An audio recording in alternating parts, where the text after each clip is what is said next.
Welcome to YouTube channel कानूनी बात चर्चा खास। लेकिन आज खास चर्चा होगी क्योंकि आज मेरे साथ डॉक्टर प्रवीण जोगराज जी हैं। तो टॉपिक रहेगा जो इस वक्त ज्वलंत है, वार्निंग है, जो दिल्ली में ब्लास्ट हुआ है और एक भीड़ वाला वाला ओल्ड रेड फोर्ट, जो एक इंडियन जो हमारी हिस्ट्री है उसका एक हिस्टोरिकल मॉन्यूमेंट भी है। और वहां से देश के प्रधानमंत्री उसको हर 15 अगस्त को एड्रेस करते हैं।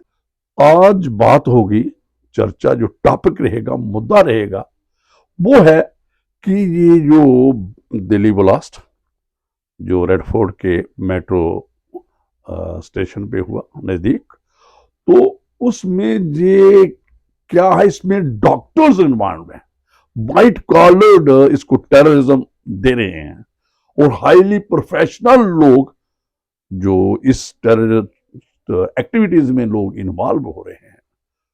और एरिया इन्होंने चुन लिया है अब जम्मू कश्मीर से हट के, जो दिल्ली की तरफ जा रहे हैं। और काफी लोग वो जो जम्मू एंड कश्मीर से इन्वॉल्व हैं।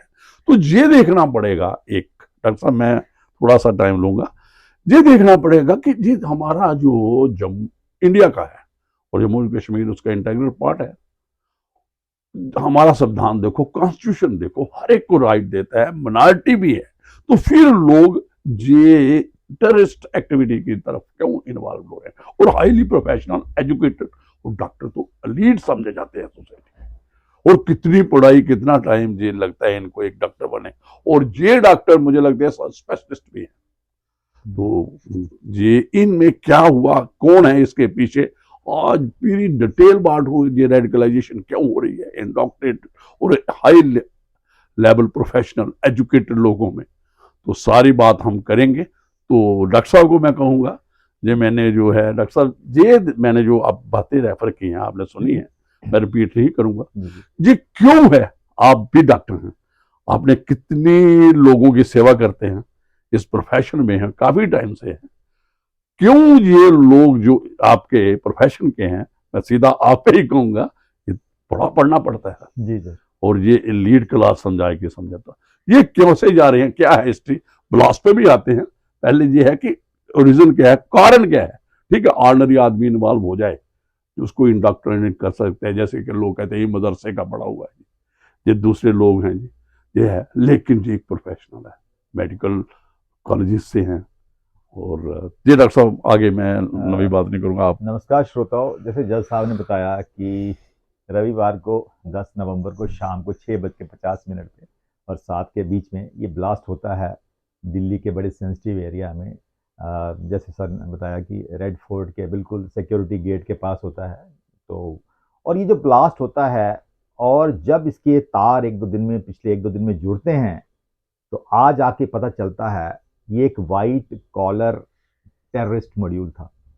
पहली बार ऐसा सुना, वाइट कॉलर टेररिस्ट मॉड्यूल, क्योंकि इसके सारे जो इसके मास्टरमाइंड थे तकरीबन सारे डॉक्टर ही थे। तो जैसे आपका जो सबका प्रश्न है कि क्यों डॉक्टर जुड़ गए हैं इसके साथ, श्रोताओ मेरे लिए भी एक बहुत बड़ी एक मेंटल शॉक है। मैं अभी तक शॉक हूँ कि कैसे डॉक्टर इस काम में जुड़ सकते हैं, क्योंकि वाइट कॉलर टेररिज्म की अभी कोई डेफिनेशन नहीं है, ये किसी टेररिज्म ग्रुप में नहीं आते हैं। तो ऐसा क्या हुआ कि ये जो ऑर्गेनाइजेशन जुड़ गई है, तो मुझे लगता है कि ये भी शायद most likely greed of money ही हो सकती है। क्योंकि श्रोता आपको पता, ऑपरेशन सिंदूर के बाद पाकिस्तान तो को भारत के साथ बदला तो लेना ही था, भारत के साथ जंग तो नहीं लड़ सकता। तो मुझे लगता हो सकता है उनको लगा था कि उन्होंने अपना मोडस ऑपरेंडी ही चेंज कर लिया। एक तो उन्होंने सारा अपना नेटवर्क बांग्लादेश में रख दिया। अब पाकिस्तान के अंदर टेररिज्म का जो भारत के साथ बॉर्डर के ऊपर उनकी टेररिज्म इन्फ्लक्स होती थी, सारा का सारा नेटवर्क इंक्लूडिंग हमास, मैंने सुना है वो अब बांग्लादेश में शिफ्ट हो गया है, क्योंकि बांग्लादेश के चिटागांव के पास पाकिस्तान की नेवल शिप्स भी देखी गई हैं। इसका मतलब, और वहां से अब इन्फिल्ट्रेशन हो रही है, वहां से इन्फिल्ट्रेशन आसान है एज कंपेयर टू इंडो पाक बॉर्डर पे। दूसरा ये था कि इन लोगों ने, क्योंकि कश्मीर में अब आम जनता इनका सपोर्ट नहीं कर रही है, बिल्कुल ये बात शरीर में कश्मीर में अब कॉमन मैन जो है जिन्होंने कई पिछले 30 साल से मिलिटेंसी भुगती है, अब आज उनको कोई सपोर्ट बिल्कुल नहीं है कश्मीर में। और मुझे लगता है अब एक वाइट कोट वाला जो अभी जो टेररिस्ट मॉड्यूल है, मुझे लगता है ये भी पाकिस्तान की तरफ से, मुझे लगता है पैसे का कोई लेन देन होगा, क्योंकि ये सारा का सारा मैं बीच बीच में मॉड्यूल आपको जो था, सारा मॉड्यूल था जो पाकिस्तान से ऑपरेट हो रहा था। आपने दो बातें, मैं बीच बीच में बातें करते रहेंगे, अच्छा रहेगा, थोड़ा याद भी रहेगा कि क्या लगता है। आपने एक बात की, ग्रीड फॉर मनी, देखो मैं सारे टच कर रहा हूँ। दूसरा आपका है कि यार ये ऑपरेशन संदूर का रिटेलिएशन, ठीक है। और तीसरा आपने कहा कि जो बांग्लादेश और नेपाल से इन्फ्लेट करना बड़ा कॉमन है, इजी है एज कम्पेयर टू जो हमारा जम्मू कश्मीर बॉर्डर है, जहाँ इंटरनेशनल, जहाँ एलओसी है। बिल्कुल ठीक है। एक आप और बात कही कि जो आम लोग हैं, जो जम्मू एंड कश्मीर के, इन्होंने ये नहीं इन्वॉल्व हो रहे हैं, ये सपोर्ट नहीं कर रहे हैं। लेकिन डॉक्टर साहब, अभी आपसे ही सवाल है, बीच में ही बात है, तो डॉक्टर प्रोफेशन में तो थोड़ा पैसा है। एक देखा जाए कंपेरेटिवली ये कितना कमा सकते हैं, अच्छे डॉक्टर हैं, वो एमएस भी हैं कुछ, और अल्फला जो यूनिवर्सिटी है उसमें ये सारे लोग हैं, जैसे डॉक्टर मुजम्मल है, डॉक्टर मुजम्मल की कहते हैं वो लव अफेयर्स में है, जो डॉक्टर शाहीन शाहिद है, जो और जो डॉक्टर आदिल है, वो काफ़ी लोग, और डॉक्टर जो आमिर है जिसकी वो इन्वॉल्वमेंट हुई है वो ब्लास्ट में, जो अभी बातें हैं मैटर ऑफ इन्वेस्टिगेशन है ना, ये करेगी। तो ये मुझे बताइए, और जो रिटेलिएशन जो आपने संदूर की बात की, ठीक है, तो ये थोड़ा सा इसमें थोड़ी बात करें कि ऐसा क्यों है, ये मैंने जो किया इसके थोड़ा सा आगे। देखिए श्रोतो, बात यह है कि एक डॉक्टर क्यों जब पैसा कमाता है बहुत ज्यादा, इसमें मैं ये बीच में कहूं, क्या कोई इंडॉक्ट्रिनेटेड या रेडिकलाइजेशन जो इसका कोई असर है? डेफिनेटली है सर, है क्योंकि क्योंकि ये जो मॉड्यूल था, सारा का सारा रेडिकलाइज थ्रू टेलीग्राम था। टेलीग्राम से रेडिकलाइजेशन हुई थी, और ये रेडिकलाइजेशन स्प्रेड कर रहे थे। और ये जो रेडिकलाइजेशन थी ये ऑनलाइन थी, और इसकी ऑनलाइन ही सारा मॉड्यूल चल रहा था ये सारा, और सारी डायरेक्शंस भी हैं पाकिस्तान से भी ऑनलाइन ही इनको, वही मैं कह रहा हूं, हैंडलर्स जो पाकिस्तान से काम, तो आज आके इंडोक्ट्रिनेशन तो है ही है, वही क्योंकि मैं श्रोता आपको बताऊं, मेडिकल प्रोफेशन में ये जो डॉक्टर जहां जहां भी अभी लगे हुए हैं, अभी ये सिर्फ सैलरी के ऊपर काम कर रहे हैं। मेडिकल प्रोफेशन में नहीं, अगर वहां पे काम करें, पैसा तो अच्छा आ सकता है ना। अभी पैसे का मुझे नहीं लगता कोई पैसे का अभी तो एंगल है, अभी सैलरी के ऊपर ही है। एक एस्टैब्लिश डॉक्टर बनने के लिए जहां पर उसकी बहुत ज्यादा प्रैक्टिस होती है, उसमें 10-15 साल लगते हैं सर, ये शॉर्टकट है। फिर भी तो दो फैक्टर रहे हैं इसमें, ग्रीड और रेडिकलाइजेशन, इंडोक्ट्रिनेशन। तो अब श्रोता असली मुद्दे पे आएंगे, तो क्या होता है कि 6:50 को दिल्ली के गेट नंबर 1 पे सफेद कलर की Hyundai गाड़ी, Hyundai 20, जिसका हरियाणा का नंबर होता है HR 26CEC 7664 का के गाड़ी, रेड फोर्ट के जो मेट्रो स्टेशन के बिल्कुल पास है, चांदनी चौक एरिया होता है, और डेंसली पॉपुलेटेड एरिया होता है, वहां पर एक ब्लास्ट होता है।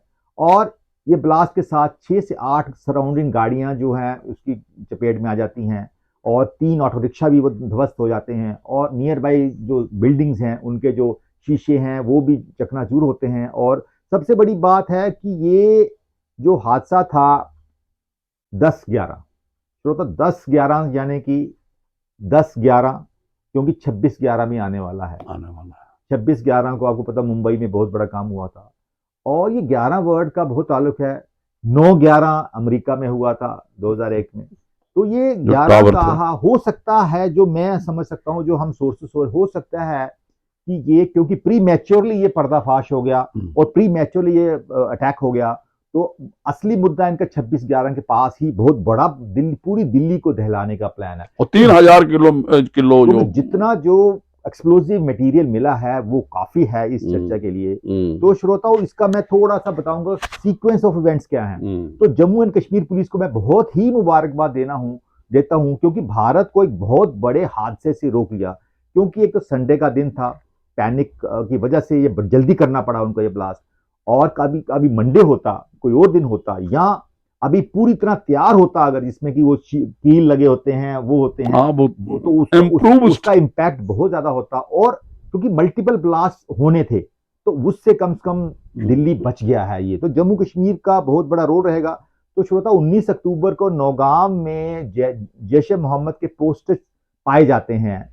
तो उस पोस्टर के देखते ही जम्मू एंड कश्मीर पुलिस हरकत में आती है, तो उनकी इन्वेस्टिगेशन स्टार्ट हो जाती है। और 20 से 27 अक्टूबर के बीच में वो शोपियां से और गांदरबल से दो जो सस्पेक्ट वो उनको हिरासत में लेते हैं, वहां से वो राज उगलते हैं। उनमें एक टीचर भी था, टीचर भी था, और उन्हीं के रास्ते इनको काफी क्लूज मिलते हैं। तो पता चलता है कि ये नेटवर्क कश्मीर में नहीं है, ये हरियाणा और यूपी में है। तो जम्मू एंड कश्मीर अपना सारा जो जो इन्वेस्टिगेशन है हरियाणा में शिफ्ट करती है और यूपी में शिफ्ट करती है। तो वहां जाकर सबसे पहले ये 5 नवंबर को एक डॉक्टर आदिल राथर को अरेस्ट करते हैं सहारनपुर से। ये वही डॉक्टर आदिल जो सहारनपुर से है। जब इनको अरेस्ट करते हैं तो इनकी जो पूछताछ का पता चलता है कि 7 नवंबर को इनके लॉकर में जीएमसी अनंतनाग के इनके लॉकर से AK-47 और एक्सप्लोजिव मिलते हैं। तो ये खबर डॉक्टर साहब जी, मैं बीच में रोकूंगा आपको जी। जो लॉकर में तो ये भी मैंने भी ये सारा sequence of events, chain of events जब देखा है, ये तो डॉक्टर वहां से काफी देर से चला गया था और अल्फला जो यूनिवर्सिटी थी उसको ज्वाइन कर लिया था। तो इसके locker, how he retain the locker, और उस खासकर ये वाला जो AK-47 वहां से मिलना, और इसका मतलब है कि ये काफी देर से डॉक्टर आदिल जो है इन्वॉल्व है इस किस्म की एक्टिविटी में। और जब डॉक्टर साहब एक और है, जब किसी को रिलीव होता है, he is no more employ वहां का नहीं है, जीएमसी अनंतनाग का, how he retain the locker, और उसको क्यों नहीं, जब आपको कहीं किसी को ट्रांसफर होता है तो उसका सारा पहले NOC लिया जाता है, वो ऐसा क्यों नहीं हुआ? ये क्या कहते हैं आप? सर, ये भी एक बहुत बड़ी लैप्स है। This is a lapse by on the part of administration of GMC Anantnag, कि जब डॉक्टर आदिल वहां से रिलीव हुए, अब हम बात डॉक्टर उमर की भी करें, वो भी वहां थे, तो डॉक्टर आदिल और डॉक्टर उमर दोनों GMC अनंतनाग में सीनियर रेजिडेंट कुछ भी थे मतलब। तो ये सीनियर रेजिडेंट, और सीनियर रेजिडेंट जब उनका टेन्योर खत्म हुआ, जब वहां से वो रिलीव हुए, तो हमें एक NOC दिया जाता है। NOC तभी दिया जाता है, तभी उसको रिलीव किया जाता है। तो मुझे समझ नहीं आया कि NOC क्यों नहीं लिया गया। NOC में उनका लॉकर को तो किसी और के हवाले कर दिया जाता है। बिल्कुल। तो आज ही मैं गवर्नमेंट ऑफ जम्मू कश्मीर के हेल्थ सर्कुलर इश्यू हुआ है कि जितने भी मेडिकल सुपरिटेंडेंट हैं, वो जब तक कोई भी वहां का एम्प्लॉई जब तक NOC ना मिले तब तक उसको रिलीव ना करे। मतलब ये अभी जाके हैं, ये अभी ऐसा भी होता है, वो नहीं हो सकता, होता है। ये क्या एडमिनिस्ट्रेशन है मेरा, सीधा इनको हिट करेंगे, और खासकर हेल्थ डिपार्टमेंट के और GMC का वहां पे प्रिंसिपल जो भी है उसको ये बातें। तो श्रोता, डॉक्टर आदिल इनको सारी राज उगलता है। और 8 नवंबर को डॉक्टर आदिल के कहने पे फरीदाबाद के अल फला जो यूनिवर्सिटी है, मेडिकल कॉलेज है, वहां पर जम्मू कश्मीर रेड करती है। बिल्कुल। वहां से इनको 350 kg कमरे से मिलता है, एक्सप्लोजिव मिलते हैं। और उसके बाद वहीं पे वो डॉक्टर मुजम्मिल को अरेस्ट करते हैं। डॉक्टर मुजम्मिल वहां पर जूनियर रेजिडेंट थे जो इमरजेंसी विंग में काम कर रहे थे, लेकिन वहां पर जब बाकी डॉक्टरों को पूछा गया तो किसी को इनके बारे में कोई खबर ही नहीं थी। क्योंकि अल फला जो एक अच्छा मेडिकल कॉलेज है, वहां की जो प्रिंसिपल डॉक्टर भूपिंदर कौर आनंद जी हैं, और बहुत रेप्यूटेड इंस्टीट्यूट है, तो वहां पर इनके बारे में किसी को कोई पता नहीं था, इनकी क्या हरकतें हैं वहां पर। तो डॉक्टर मुजम्मिल को जब अरेस्ट किया जाता है तो वो पूरा ही प्लान मॉड्यूल जो है बता देते हैं। और अब जम्मू एंड कश्मीर को तलाश थी 2-3 लोगों की, तो उसके बाद वो अरेस्ट करते हैं। डॉक्टर शाहीन का कैसे? उसके बाद 10 तारीख उन्हीं के कहने मुजम्मिल का ही, डॉक्टर 10 तारीख को डॉक्टर मुजम्मिल के साथ उनका ताल्लुकात अच्छे थे, तो उनको अरेस्ट कर दिया जाता है। डॉक्टर शाहीन जो लखनऊ से, उससे क्या बरामद होता है? डॉक्टर लखनऊ के जो डॉक्टर शाहीन से काफी रिकवरी होती है, और उनको काफी असॉल्ट राइफल है उसके पास मिलती है, और भी, और वो एक NGO चलाती है। और क्योंकि डॉक्टर है, उन पे कोई शक नहीं करता है, जगह जगह वो मेडिकल कैंप्स लगाती हैं, और मेडिकल कैंप्स लगाती हैं। इनको इजीली असेस मिल जाती है। व्हाइट कॉलर मॉड्यूल किया गया, पाकिस्तान की चुना गया, क्योंकि जैसे मोहम्मद इनके ऊपर शक ना हो, और हाई एलीट क्लास है, और ट्रीटमेंट के मतलब देश में ये कुछ भी कर डॉक्टर रहे साहब एक और बीच में आपको, ये जो आपकी शाहीन, डॉक्टर शाहीन है, इसका क्या, एक ये भी बात आ रही है मीडिया में लोग है कि इसका जो जैश मोहम्मद के जो चीफ हैं अजहर मसूद, हाँ। उसकी बहन के साथ हाँ उसी का एक विंग है जहां पे ऑपरेट कर रही है ये शाहीन, ये भी मीडिया में बात है, आपको सोशल पता, मीडिया में। अजहर मसूद की जो सिस्टर बहन है सादिया मसूद से एक वुमेन विंग स्टार्ट की है जैश मोहम्मद की, तो उसी की विंग का ये पार्ट थी डॉक्टर इंडिया शाहीन, इंडिया में ऑपरेट करी डॉक्टर शाहीन। तो डॉक्टर इनके कहने पे अब इनका नेक्स्ट प्लान होता है, ये अब तलाश करते हैं डॉक्टर उमर की, डॉक्टर उमर की तलाश की। डॉक्टर उमर जो थे वो जीएमसी श्रीनगर से उन्होंने एमडी मेडिसिन की थी, उसके बाद उन्होंने श्रीनगर जीएमसी अनंतनाग से सीनियर रेजिडेंसी की थी, जहां पर डॉक्टर आदिल भी रेजिडेंसी की थी, और रेजिडेंसी करने के बाद ये अल फलाह मेडिकल कॉलेज में ये भी वहीं पे था, असिस्टेंट प्रोफेसर थे। तो इन पे के ऊपर क्यों शक होगा? और जब ये पूरा मॉड्यूल का पर्दाफाश होता है और 10 तारीख को शाम तक 2900 किलो जो बरामद होता है, रिकवर होता है, एक्सप्लोजिव मेनली अमोनियम नाइट्रेट जो कि बम बनाने में काम आता है, वो बरामद होता है। तो और ये कहते हैं कोई फ्यूल है, इसके साथ फ्यूल भी है, जो और भी काफी चीजें बरामद होती हैं, लेकिन डिटोनेटर भी हैं, डिटोनेटर भी मिलते हैं, और 20 डिटोनेटर, टाइमर्स भी हैं, 20 टाइमर्स भी मिलते हैं, 20 टाइमर्स वो apparatus पूरा मिलता है। और अब क्या होता है कि डॉक्टर उमर पैनिक हो जाते हैं, वो काफी पैनिक में थे क्योंकि पुलिस उनको तलाश कर रही थी। फरीदाबाद में वही बचा था, तो फरीदाबाद में जो Hyundai 20 कार थी जो अल्टीमेटली एक्सप्लोड होती है, वो 7:30 बजे एशियन जो तो हॉस्पिटल है फरीदाबाद में देखी जाती है, चले जाती है। उसके बाद 11 घंटे तक 8-10 लोकेशन पे आप जाके सीसीटीवी कवर में लोकेशन दी जाती है, और 11 घंटे डॉक्टर आदिल उसी गाड़ी में बैठे रहते हैं। डॉक्टर साहब अभी बीच में रोकना है आपको, क्योंकि ये डॉक्टर उमर बैठे रहते हैं। मैं सब नहीं है, मेरा ये तो सीक्वेंस और चेन ऑफ इवेंट्स। मैंने कहा, जो आपने कहा ना कि वो चाहता था, मुझे लगता है ज्यादा यहाँ पाकिस्तान के जो हैंडलर्स थे उनकी गाइडेंस में था, इंस्ट्रक्शन में था, यार कुछ करो, क्योंकि हमारा जो बाकी पकड़ा गया है और हमारे सारा जो मॉड्यूल है, आप कुछ ना कुछ करके दिखाओ। मतलब ही वॉज अंडर इंस्ट्रक्शन कि समथिंग देयर मस्ट बी। और उसी जो आपने कहा 11 घंटे के गाड़ी में चलता रहा, और 3 घंटे कहते हैं कि पार्किंग, और उसके पास एक्सप्लोसिव था, ये भी उसी का पार्ट होगा जो बरामद हुआ, उसी का मतलब रहा। और ये पूरा एक जो 26/11 की आपने बात की कि फाइनली वो वहां था, लेकिन उन्होंने कहा कि एग्जीक्यूट करो जल्दी, ताकि हम इसके बारे में क्या कहते हैं? तो डॉक्टर उमर जब उसको पता लगा कि अब उसको शिकंजा कसता जा रहा है, बिल्कुल, तो ये ह्यूमन नेचर है, इंसान पैनिक में आ जाता है और कुछ करना चाहता है, और उसके पास एक्सप्लोजिव था। तो उस गाड़ी में एक्सप्लोजिव होता है, 3 टन का एक्सप्लोजिव है, 3 टन एक्सप्लोजिव इस गाड़ी में होता है Hyundai में।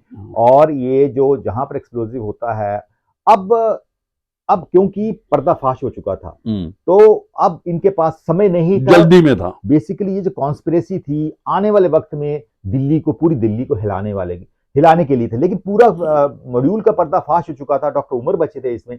तो अल्टीमेटली मुझे लगता है कि आज आके, क्योंकि चलती गाड़ी में ब्लास्ट हुआ है, कभी भी ब्लास्ट होता चलती गाड़ी में नहीं होता, गाड़ी को पार किया जाता है, एक्सप्लोजिव किया डाला जाता है। और नहीं, मैं अभी इसी में रुकूंगा डॉक्टर साहब, चलती गाड़ी का क्या मतलब है, क्या नहीं है, ये मत समझो कोई एक्सीडेंटल है, चलती है, ये मुझे लगता है फिदाइन अटैक है। क्यों पार्किंग में था, वहां पे भी कर सकता था, लेकिन इसने शाम चुनी, क्योंकि लोग शाम को, काफी लोग होते कहते हैं वहां पे, वो सेल्फी ले रहा था, कोई कुछ एंजॉय कर रहा था, जो टूरिस्ट आए थे वो भी काफी, अपनी शूटिंग वगैरह भी हो रही थी, शाम को चुना। और इसने कहा कि उस जो मेट्रो पार्किंग में करता क्या होता वहां, तो ये एक मुझे लगता है फिदाइन अटैक है। और कह रहे हैं कि 2 और लोग थे जो पीछे बैठे हैं, अभी आइडेंटिफाइड नहीं है, मैटर ऑफ जो इन्वेस्टिगेशन है, तो मुझे लगता है ये फिदाइन वाला। इसके बारे में आप थोड़ा। श्रोता, जैसे ने कहा, डेफिनेटली फिदाइन अटैक ही था, कि इसलिए था फिदाइन अटैक क्योंकि अब चलती गाड़ी अब उमर के पास समय नहीं बचा था, क्योंकि इसने किसी भी सूरत में अरेस्ट होना ही होना था। अरेस्ट नहीं था, इसने शहीद होना चाहता था, के पास जाना चाहता था। पैनिक की सिचुएशन में, क्योंकि ये इम्प्रॉपरली असेंबल्ड इम्प्रोवाइज डिवाइस था, और अगर प्रॉपर्ली असेंबल्ड होता ये तो तबाही करता है, नुकसान ज्यादा होता, बहुत जमीन में खड्डा होता। तो अभी भी सिक्योरिटी एजेंसी जांच में लगी हुई हैं। तो मैं बताऊंगा 8 नवंबर को एक और हादसे में, एक और इंसिडेंट में गुजरात एटीएस डॉक्टर अहमद मोयुद्दीन सईद को अरेस्ट करती है, जो कि तेलंगाना के रहने वाले हैं, जिन्होंने एमबीबीएस चाइना से की थी, और उसके 2 अकम्प्लिस भी अरेस्ट किए जाते हैं। और जब इनका मॉड्यूल पर्दाफाश होता है तो यूपी के हैं जो अकम्प्लिस किए हैं, और ये खुद तेलंगाना के हैं, और इनका जो पर्दाफाश है डायरेक्ट आईएसआईएस के साथ लिंक्ड है इनका प्योर। और ये पिछले 6 महीने 7 महीने से, तो ये एक राइसिन नाम का एक केमिकल वेपन होता है, पॉइजन होता है, जो कि कैस्टर सीड से बनता है। कैस्टर सीड से ये खुद ग्रो कर रहे थे अपने अंडर सुपरविजन में, इन्होंने काफी ये केमिकल पॉइजन बनाया था, और अब ये ऑलमोस्ट डिलीवरी की स्टेज पे था। ये कैसे इस्तेमाल करना था डॉक्टर साहब, थोड़ा बताइए। तो सर ये मेन पर्पस था कि पानी की टैंकियों में डाल देते, अच्छा, लोग मर जाते, जहर पॉइजनस केमिकल समझो बाहर जगह जगह उन्होंने स्प्रेड भी कर चुका था। अब वो कलेक्ट देखा जा रहा है कहाँ का स्प्रेड हो चुका है। पानी की टैंकी, पानी की पाइपलाइंस में डालना था। और सबसे बड़ा जो टेम्पल्स में प्रसाद वितरण होता, वैष्णो देवी है, साउथ लॉर्ड वेंकटेश्वर कहीं भी जा सकते हैं, बालाजी, वहां पर ये प्रसाद वितरण में करना था। और सबसे बड़ी बात, दिल्ली की जो एशिया की सबसे बड़ी सब्जी मंडी है, मार्केट है, आजाद जो मार्केट है, सब्जी मंडी मार्केट है एशिया की सबसे बड़ी, वहां पर ऑलरेडी सब्जियों में और फ्रूट में और जूसेस में इसको मिलाना था। तो ये नेटवर्क था, जो ये डिफरेंट नेटवर्क है, ये डिफरेंट, लेकिन ये डिफरेंट मोडस ऑपरेंडी है आईएसएस पाकिस्तान के। तो ये डिफरेंट एजेंसी थी। तो श्रोताओ ये था ये मसला। अब हम आगे चर्चा करेंगे अगली। एक डॉक्टर साहब और था, आपको जो याद होगा, जो जिसने बयान दिया था, इंजीनियर बैकग्राउंड से है, डॉक्टर भी आ गया हमारे पास, ठीक है, इंजीनियर, जिसने कहा था कि जो नॉर्थ ईस्टर्न स्टेट है ये हम अलग कर देंगे इंडिया से। तो ये वो उसके बारे में थोड़ा सा थोड़ी सी बात, जब हम बांग्लादेश और पाकिस्तान का रोल आएगा ना, उसके बात करते हैं फिर। ठीक है, फिलहाल हम बात करेंगे श्रोताओं, एक बहुत बड़ा 10 तारीख को ये हमला होता है, और 7 तारीख को एक बहुत बड़ी इंटरनेशनल इवेंट होती है।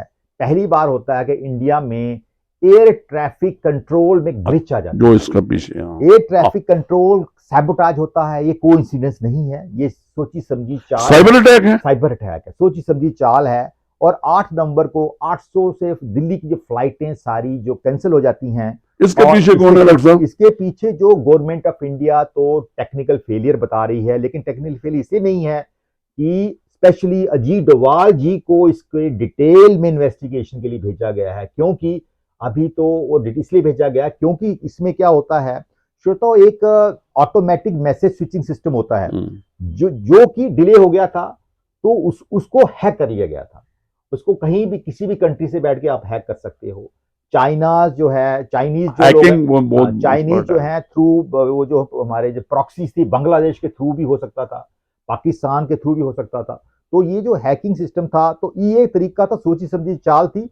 और इसमें क्या था कि इसको हम कहते हैं जीपीएस स्पूफिंग। तो जीपीएस स्पूफिंग क्या है कि फेक सिग्नल्स आना शुरू हो गए। जो पायलट्स उड़ा रहे थे उस दिन 9 नवंबर को, सारे हैरान परेशान थे, बैठे दिल्ली में हैं, उनको सिग्नल आ रहा है कि हम लंदन में हैं। तो जब सारे इकट्ठा आना शुरू हो गया, तो इमीडिएटली जो एयर ट्रैफिक कंट्रोल है, सिविल एविएशन डिपार्टमेंट, सारे जहाज ग्राउंड कर लेती है।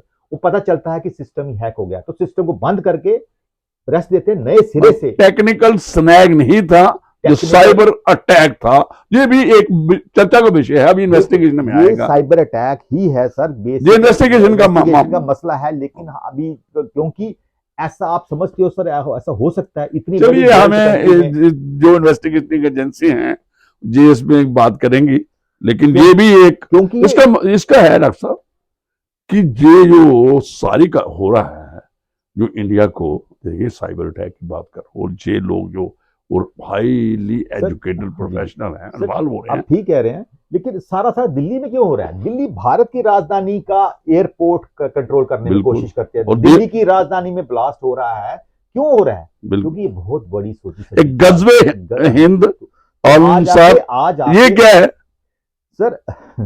इस पे भी क्योंकि इसका ही है ना, पूरे इंडिया को दहाड़ दो, और दिल्ली उसकी राजधानी है। तो श्रोताओ, ये जो सारा सिस्टम है सोची प्लानी साजिश है। तो मैं तो इसलिए जम्मू कश्मीर पुलिस को मुबारक देता हूं, क्योंकि अब जाके पूरी इंडिया हरकत में आ गई है, सिक्योरिटी एजेंसी हरकत में आ गई, और ये तो सर एक मॉड्यूल बस हुआ, क्या पता कितने मॉड्यूल बहुत नेटवर्क है। चल रहे होंगे बिल्कुल जो बिल्कुल। कि अभी आइडेंटिफाई होंगे और पकड़े जाएंगे। एक बात डॉक्टर साहब कहते हैं, जो आपने बात की ना जम्मू एंड कश्मीर पुलिस की, जहाँ जो हमारे यहाँ पे एजेंसीज काम कर रही हैं, आप इक्वली करो, आर्मी भी है, जो काफी पैरामिलिट्री फोर्सेस हैं, जो जहाँ पे सीआरपीएफ भी काम कर रहे हैं, सारे लोग जो टेररिस्ट जो एक्टिविटीज हैं इनको रोकने में। और जो मैं एक बात हमने बड़ी कॉमन है, क्योंकि हमने कश्मीर में काफी देखा है, सोर्सेज के बगैर फोर्सेस नहीं कर सकते। जो आपने कहा, जब तक आपके पास सोर्सेज नहीं है, और हमारा एक ही रहेगा जो गवर्नमेंट ऑफ इंडिया इस प्लेटफॉर्म से हम बोलते हैं कि सोर्सेज हम अपने जेब, और सोर्सेज क्या, manual sources, not AI based sources. ठीक है, एआई भी ठीक है जो आपको वो इनक्रिप्टेड मैसेज को करने के लिए, लेकिन जब तक आपको इन लोगों पे सर्विलेंस नहीं होगी कि कौन क्या कर रहा है, कौन ब्लैक शिप है, जो हमारे जैसे ये डॉक्टर्स हैं, इंजीनियर भी हो सकते हैं, एजुकेशन आइडेंटिफाई हो रहे हैं, लेकिन इसमें हमें एक अपने सोर्सेज को मजबूत करना पड़ेगा। जम्मू एंड कश्मीर पुलिस को, जो भी एजेंसियां यहाँ पे काम कर रही हैं, और हमारा जो रिसर्च एंड जी विंग है, जी जो राह है, इसको भी ऑपरेट करना पड़ेगा, ताकि जो एक्सटर्नल और इंटरनल तौर पे, और हमें सबसे पहले जैसे आपने कहा दिल्ली पे है, और जो दिल्ली पे अटैक मीन के पूरे इंडिया पे है, तो हमारी इंटरनल और एक्सटर्नल सॉवरेनिटी कायम रखनी है। और जो आपने कहा ना ऑपरेशन संदूर, ये अभी भी जो बयान दिया है हमारे डिफेंस मिनिस्टर ने, उन्होंने कहा कि एक कंटिन्यूटी में है, तो ऐसा ये नहीं समझे कोई। और अभी ये एक डॉक्टर साहब क्वेश्चन है, जैसे पिछले बार पहलगाम का हुआ, इस बार इंडिया ने कोई रिएक्शनरी, कोई बयान पाकिस्तान के खिलाफ मुझे नहीं दिया। बात कर उन्होंने ये कहा कि जो भी, चाहे प्राइम मिनिस्टर ने कहा, होम मिनिस्टर ने कहा कि बख्शा नहीं जाएगा, इन्वेस्टिगेशन होगी और देखा कौन लोग इन्वॉल्व हैं, उनको जो भी ट्रीट किया जाएगा, सजाएं मिलेगी। जैसा आपने बिल्कुल ठीक कहा कि भारत ने अभी तक किसी भी फॉरेन कंट्री का नाम नहीं लिया है। उसका रीजन ये है कि पहलगाम के केस में क्या हुआ था कि कुछ सबूतों का अभाव रहा है। इस बार क्या हो रहा है कि हमारे प्रधानमंत्री बोला कि हम सबूतों के डेप्थ तक जा रहे हैं, और जब एक एक सबूत आ जाएगा, पूरी इन्वॉल्व हो जाएगी और सबूतों की इतनी मोटी फाइल बनेगी और जाके अमेरिका को दिखाई जाएगी, ह्यूमन राइट्स को दिखाई जाएगी, यूएन में बात होगी, और मुझे लगता है उसके बाद इंडिया जो है हरकत में आएगा। इस प्रोसेस में 10-20 जल्दबाजी नहीं करेगा इंडिया कभी भी। इंडिया इस वक्त पूरे, इसके पास मौका है और सबूत भी हैं, तो इकट्ठे हो रहे हैं। सर पहली बार ऐसा हो रहा है कि हमारे जो national security adviser Ajit Doval ji, जो कि ऑफिस ऊपर से काम करते हैं, उनको मैदान में उतार दिया गया है।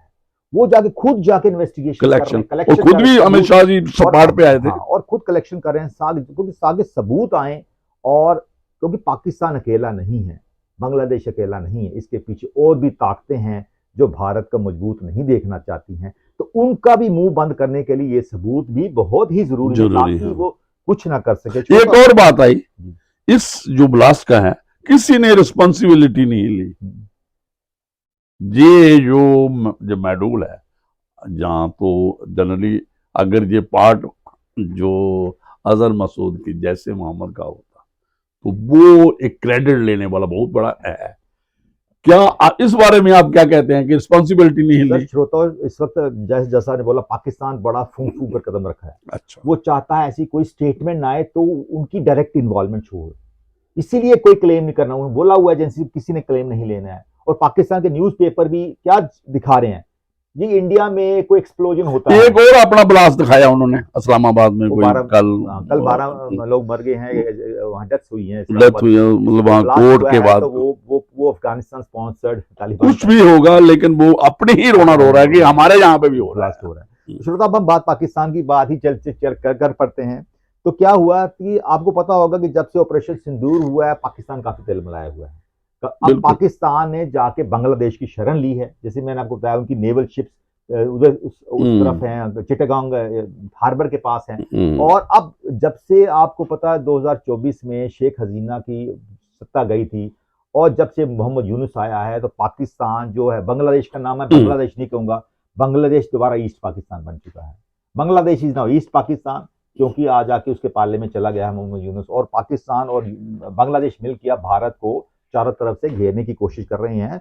और इसकी एग्जांपल मैं दूंगा कि अक्टूबर के महीने में पाकिस्तान के 27th कॉन्स्टिट्यूशनल अमेंडमेंट होती है, जिसमें जनरल आसिम मुनीर को फील्ड मार्शल से भी ऊपर की अब पोस्ट दी जाती है, chief of defence forces with nuclear command भी उसके अंदर की जाती है, और लाइफ लॉन्ग ओहदा है ये। और इससे पता चलता है कि पाकिस्तान जो है कैसे आसिम मुनीर को यूज कर रहा है, क्योंकि उसको पिछले केस का सारा पता है। अब ये बताइए, आसिम मुनीर जो दावा करता है, यूएस का प्रेसिडेंट, यूनाइटेड स्टेट का, जो उसका चाहता है, फेवरेट अभी है सर, चाहता है, इसलिए इसको ये सारा लाइफ लॉन्ग दिया गया, और इम्यूनिटी है। क्योंकि जनरल क्या होता है, जहां जो भी ये कोई होता है ना, जो टॉप पे आता है, वो किसी हादसे में मर जाता है, जहां उसको कर लेते हैं, ये जो डेथ सेंटेंस हो जाती है।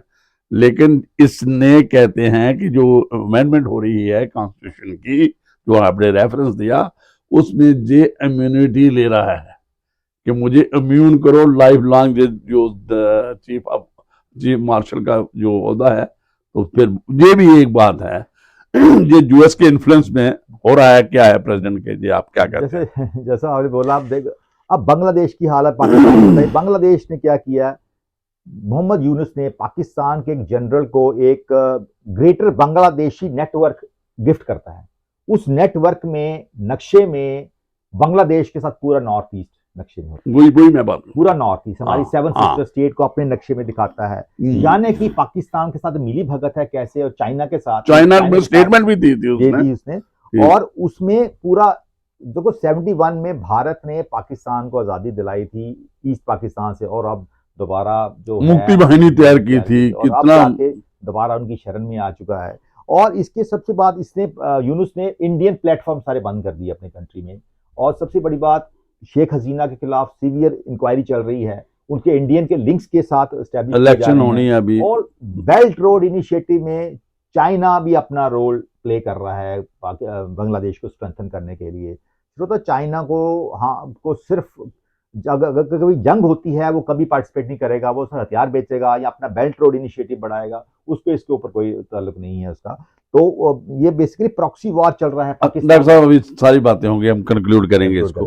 आप एडवाइस करो कि इंडिया की सबसे जो जरूरी है, इंटरनल सिक्योरिटी, सॉवरेनिटी और पीस रहे यहाँ पे, क्योंकि हम इकोनॉमिक एक्टिविटी जहाँ पे जाते हैं, हम एक डेवलप्ड इकॉनमी है और काफ़ी इसमें हम आगे हैं। फोर्थ तो हमारा कहते हैं कि इकॉनमी बन चुके हैं, ग्रोइंग इकॉनमी है। हम जो चाहते हैं कि कैसे पीस हो, और कैसे जहाँ पे ये जो इंडोक्ट्रिनेट हो रहा है, रेडिकलाइजेशन हो रहा है, इसको रोका जाए। मतलब और देखिए, मैं एक डॉक्टर साहब बात करूँगा, मैंने पहले भी शुरू में ये की है कि संविधान मिनॉरिटी को भी हक देता है। हम इस और ये लोग क्यों जा रहे हैं, और खासकर वो कश्मीर के लोग, वहाँ पे इनको प्लेटफॉर्म में लोग हमारे साथ जुड़ चुके हैं, इंटेग्रेट हो गए हैं। जो आप कहते हो कॉन्स्टिट्यूशनल चेंजेस आई थी 2019 में, तो अभी इंटेग्रेट है। तो ये लोग अभी दिल्ली में, ये आपका लोगों सपोर्ट नहीं है, तो आप कैसे इनको ये चाहते हैं कि रेडिकलाइजेशन। और देखिए, ये लोग, एक लीड क्लास होती है, सारे लोग देते हैं ये डॉक्टर है, इसको फॉलो करते हैं। जो भी लोग दूसरे आम आदमी होता है सोसाइटी का, सिविल सोसाइटी का, ये डॉक्टर को देखेगा, वकील को देखेगा, जज को देखेगा, ये जो अच्छे बिजनेसमैन को देखेगा, ये इनके आप कह सकते हो एक उंगली बात अब कैसे रहेगी। तो इसको कैसे करना, पहले तो मदरसों से कहते थे जी वहां पे ग्रो होते हैं, रेगुलेशन होती है, तो डॉक्टर एमबीबीएस बनना, सीट लेना, फिर एमएस करना, फिर तो बहुत मुश्किल है। आप इसमें किए हैं, तो इसको देखिए डॉक्टर साहब, ये बताइए एक और हमारा जो है, मैं एक अभी बात करूंगा, फिर आप इसमें थोड़ा करें। ये हमारा 1994 का है पीओके, और पीओके में पीछे आपने देखा टोटली पॉलिटिकल अनरेस्ट है। उनकी कोई इंफ्रास्ट्रक्चर के बारे में बात कर रहे हैं, मंगला डैम के बारे में बात कर रहे हैं, और जो नया एक दूसरा डैम है जो इसके अपने ये जो कृष्णा रिवर नीलम पे जो है उसके बारे में, और वहां पे कोई इंडस्ट्री नहीं, को कुछ नहीं है, लोगों ने अभी पीछे आपने देखा काफी हलचल रही। तो क्या ये जो हम सीधे क्या अफगानिस्तान में जो अभी देखिए जो तालिबान हुकूमत है हमारे साथ है, तो पीओ क्या कहा जे हमारे साथ आना, इंटेग्रेट होना, ताकि हम सीधा अफगानिस्तान में चले जाएं। और ये जो दुरंत लाइन पे है ये सारा टकराव है दूसरा है, और इनको जे बलूचिस्तान का भी वैसे है, बलूचिस्तान और जे एरिया अगर पाकिस्तान से कट जाए और सिर्फ पंजाब रहे, तो मुझे लगता है कि ये इस किस्म की एक्टिविटी है। और यहाँ के लोगों को जो हाईली एजुकेटेड क्लास है ये पता चले कि यार जिसके इशारे पे हम काम कर रहे हैं पाकिस्तान के आईएसआई के जो हमारा मॉडल रोल है, तो वो जो रुक सकता है। तो थोड़ा डॉक्टर साहब मैंने इसमें ऐड करें कैसे हम कर सकते हैं। डॉक्टर साहब आपने जैसे ठीक बोला, जो जो भी रेडिकलाइजेशन है, जो भी हुआ है, इसको हम रोक नहीं सकते हैं, लेकिन नहीं रोक सकते। कुछ पॉजिटिव्स भी हैं। पॉजिटिव ये हैं कि सबसे बड़ी बात आपने देखो कश्मीर में इस वक्त स्पोर्ट्स की एक्टिविटी काफी बढ़ चुकी है। बिल्कुल वहाँ का एक क्रिकेट प्लेयर आकिब नबी है। बिल्कुल बिल्कुल आकिब नबी ने इस वक्त इंडियन नेशनल, हमारे जो सिलेक्टर्स हैं नेशनल हैं, उनको एक दुविधा में डाल दिया कि कब वो नेशनल टीम में आ सकता है।